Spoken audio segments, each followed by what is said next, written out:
2 साल पहले मोहन यादव ने मुख्यमंत्री के रूप में मध्य प्रदेश के मुख्यमंत्री के रूप में शपथ ली थी और इस खास मौके पर हम सरकार का ध्यान एक अहम मुद्दे की तरफ खींचना चाहते हैं और वो मुद्दा है शिक्षक भर्ती में पद वृद्धि। शिक्षक भर्ती में पद वृद्धि का एक जो मुद्दा है उसमें हजारों युवाओं ने आंदोलन किए। सरकार ने इस पर क्या क्या किया आपको हम दिखाते हैं अपने इस खास रिपोर्ट में।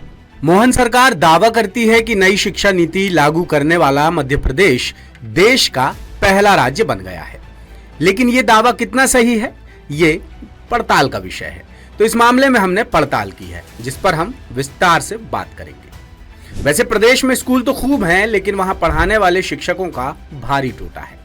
कांग्रेस के सीनियर लीडर और विधानसभा में नेता प्रतिपक्ष उमंग सिंघार का आरोप है कि प्रदेश में शिक्षा व्यवस्था पूरी तरह विफल है। 7,217 स्कूलों में सिर्फ एक टीचर है, 223 स्कूलों में एक भी टीचर नहीं है और 463 स्कूलों में एक भी छात्र नहीं है। कांग्रेस के आरोपों पर सरकार को जवाब देना चाहिए, लेकिन 10 सूत्र की पड़ताल में पता चला कि बीते 2 दशक से प्रदेश के सरकारी स्कूलों में शिक्षक न होने से लाखों छात्र प्राइवेट स्कूलों में एडमिशन ले चुके हैं। मुख्यमंत्री का पद संभालने के बाद डॉक्टर मोहन यादव और स्कूल शिक्षा मंत्री उदय प्रताप सिंह लगातार शिक्षकों की भर्ती करने के दावे, वादे और ऐलान करते आए हैं, लेकिन जमीनी हकीकत बेहद जुदा है। शिक्षकों की कमी पूरी करने के लिए लोक शिक्षण संचालनालय और जनजातीय कार्य विभाग पात्रता और चयन परीक्षाएं आयोजित कर रहा है, लेकिन अभी भी स्कूलों में शिक्षकों के हजारों पद खाली हैं। आंकड़ों की नजर से देखें तो प्रदेश में फिलहाल 1200 से 1300 स्कूलों में एक भी शिक्षक नहीं है। करीब 8,500 स्कूल सिर्फ एक शिक्षक के भरोसे चल रहे हैं और बीते 2 साल में 2200 से ज्यादा स्कूल बंद हो चुके हैं। प्रदेश में माध्यमिक, प्राथमिक और उच्च माध्यमिक शिक्षकों के 70,000 से ज्यादा पद खाली हैं और मोहन सरकार 2 साल के कार्यकाल में महज 21,000 पद ही भर पाई है।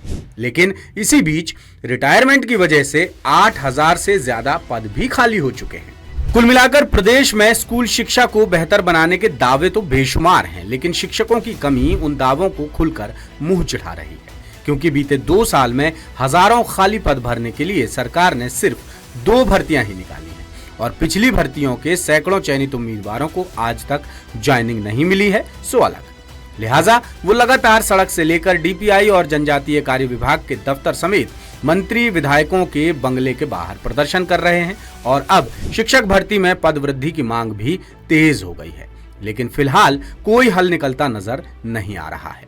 बहरहाल सरकार ने कर्मचारी चयन मंडल के जरिए नवंबर 2024 में पात्रता परीक्षा कराई थी, जिसके 9 महीने बाद 10,150 पदों पर भर्ती निकाली गई, जो आज तक पूरी नहीं हो पाई है। फिर खेल, संगीत, नृत्य, गायन और वादन के लिए प्राथमिक और माध्यमिक शिक्षकों के 10,554 पदों पर मार्च 2025 में भर्ती निकली और दोनों भर्तियां मिलाकर कुल 21,000 पद ही भर पाए हैं।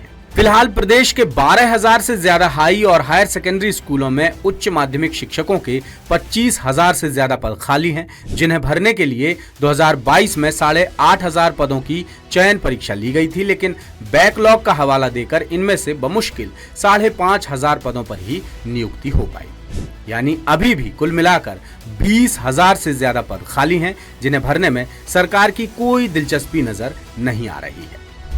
उच्च माध्यमिक शिक्षक भर्ती में शामिल हजारों अभ्यर्थी पद वृद्धि की मांग लेकर प्रदेश में दर्जन भर से ज्यादा बार प्रदर्शन कर चुके हैं। उन्होंने सिर मुड़ाया, घंटी बजाई, थाली बजाई और मंत्रियों समेत सीएम हाउस का घेराव भी किया, लेकिन सरकार पर कोई असर नहीं पड़ा।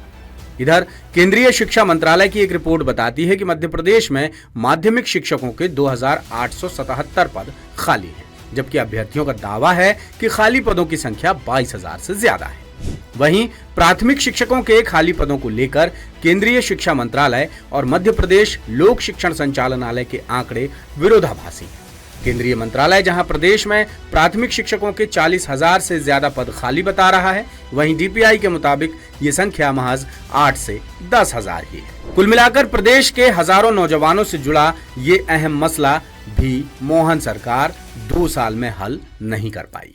मध्य प्रदेश, छत्तीसगढ़ और राजस्थान की सरकार के 2 साल पूरे होने पर 10 सूत्र कर रहा mega digital survey Manmath description box में दिए लिंक्स पर क्लिक कर बताएं अपनी राय। लीजिए सर्वे में हिस्सा।